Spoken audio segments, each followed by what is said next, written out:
Hey teachers, my name is Sebastian and I have a short lesson for you today to help you teach the F chord to your students so they have less pain and they enjoy playing the F chord a lot better. I teach my students to do this in 3 different ways. The first one is to learn how to move the E chord up and down the neck.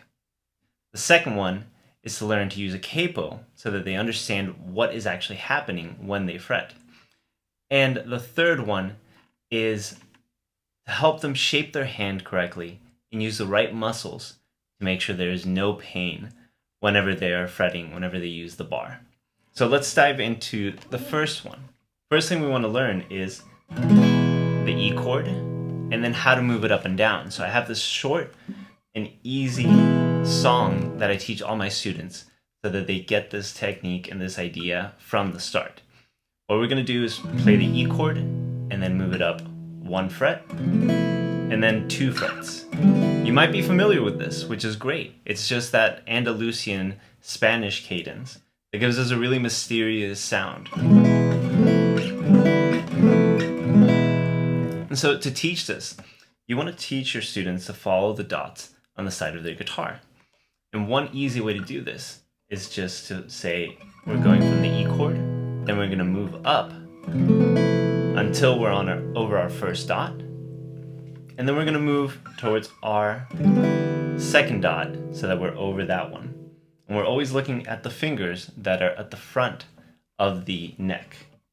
If students only have 1 dot and it starts on the 5th, then just help them count, go. Right now you're on the 2nd fret, that's your highest fret, so just move up 1 to the 3rd fret, and then move up 2 until you're over the first dot or on your 5th fret. So that's the first step, just teaching them to move up and down so that they can relocate the E chord, because that's what the F chord is based off of. The next trick, like I told you, was to use a capo. So that same song that I just showed you, as they move up, just have them move a capo to fret where their bar would go. So to show you what I mean, I'm going to place a capo here. This is where we moved up to the first one, the first chord right after E. And we know it as an F, even though we were leaving out where the bar was. Our brain already recognizes we moved up 1 fret or 1/2 step, so the next letter is F. So right there we went to F, and if I move up to my next position, I'm going to move the capo up 2 frets, and I'm over a G. This is a really great way to teach students what is actually going on whenever they're barring. Instead of thinking of different shapes and, oh, I need to learn the F, I need to learn the G. Well, now they understand that all of it is related to the E chord. If they know the E chord, then they can just rearrange their fingers, play the next one.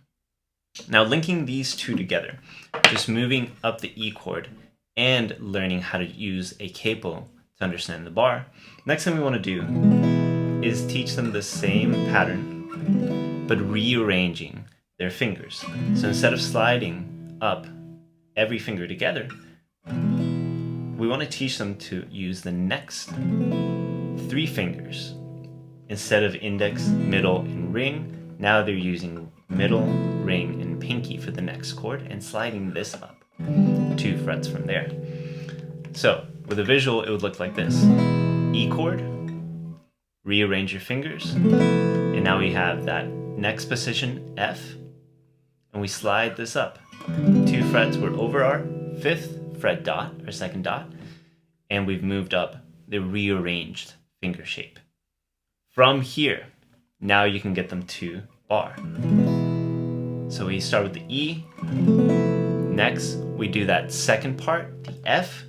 Help them to know that you fret down that empty or that unused finger over the first fret. And then finally move this whole thing to be over the 5th and 3rd fret. From here, you can kind of rearrange the thought process that they had. Instead of looking at what fingers are in the front, and think about helping them to understand that they're looking for where their bar is going to be placed. And that helps them to really understand roots and then chord structure and triads from there. The last thing that I help my students understand is the correct hand shape and hand placement. This really helps whenever students already know that they need to be fretting at the very front of the fret. If they fret back here, then they get buzzing, they have to press harder, and they have to use more force, which means they get more pain, which is exactly what we're trying to avoid. So before we do anything, we really want to make sure that they're fretting right next to the fret, right at the front of the class, at the edge of the fret, as I call it. And then the second thing is the shape of their fingers. Start with the E chord. Make sure that their fingers are all really, really nice and curved. Then whenever they move to the next set of fingers, make sure those are really nice and curved. As they move up, they don't start to flatten out.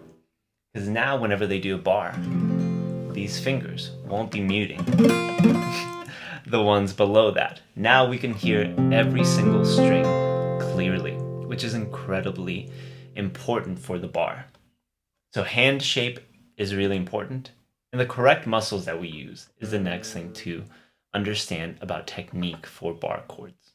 Whenever we're fretting, most students, and maybe some of us, also learned to squeeze to get those strings down. But as John Mayer once famously said, there's no strings on the back of the neck. Don't press hard on the back of the neck. So instead of squeezing and using our thumb to squeeze from the back of the neck, wasting a lot of energy, hurting our hand, and creating some possible health issues down the road, we want to use stronger muscles, shoulder, bicep, and imagine like, and this is what I teach my students, imagine like you're reaching through the screen, grabbing my hand, and then pulling me into your room. That's the same idea of how you're going to make a really good and strong bar chord. So now, imagine like you're grabbing somebody's hand, fret that bar chord, that F, and instead of squeezing from your thumb and all your fingers to try to get them down, start to pull until you get those notes down. So it really becomes this pulling motion, helping your fingers press down on the strings. That gets a good tone, comfortable technique, and hand placement on the guitar. So those are my 3 tips that I want you to use to help your students play the F chord with less pain and with more ease. That was moving the E chord up and down to play that Spanish cadence, that Andalusian sound. Number 2 was using a capo so that whenever they're moving up through that song, through that exercise, they know the fret right next to where they're at is where their bar will go. Rearrange their fingers. So this was like 3.1. Rearrange their fingers now to make room for your index finger to fret. And finally, teach them about the right hand placement, hand shape, and the right muscles to use to make that easy. I hope this helps y'all out in your classroom.